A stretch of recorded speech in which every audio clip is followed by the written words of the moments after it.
Hey South Dakota, before you can vote, you've got to be registered.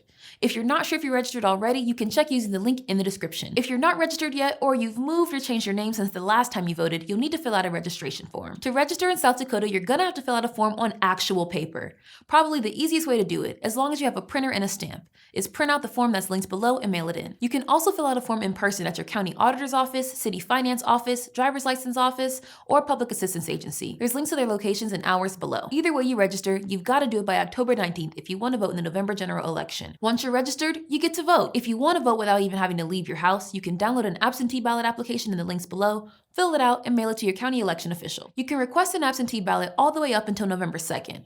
But make sure you leave enough time for your election officials to get your application in the mail, process it, and then mail your ballot back to you. Once your ballot shows up in the mail, you fill it out at your own pace and send it back or drop it off at your county election official's office by November 3rd. You can also skip the whole mail thing and go to your county elections office from September 19th to November 2nd to apply for your absentee ballot in person and then vote right away before you leave. If you want to vote in person on November 3rd, polls are open from 7 a.m. to 7 p.m. and you can figure out where you're supposed to go at the link in the description. You'll need to bring an ID with you, like a driver's license or a state ID, military ID, student ID from a high school or college in South Dakota, or a tribal ID. If you don't have any of those, you can still sign a personal identification affidavit, basically a document that promises you are who you say you are and they'll allow you to vote. You should also consider bringing a sample ballot with you. You can find one on the same website you just used to look up your polling place.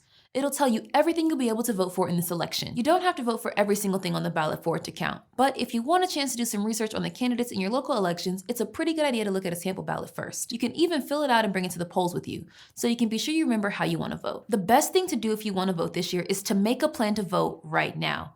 From what day you're going to register to whether you're going to vote in person or absentee, what kind of ID are you going to use and where is it? Even what time you're going to vote and how you're going to get there. Write it down, put it in your notes app, text it to your friend, just make a plan so that nothing unexpected stops you from being counted on November 3rd. There will be links for everything you need to check your registration, vote absentee, or find your polling place in the description.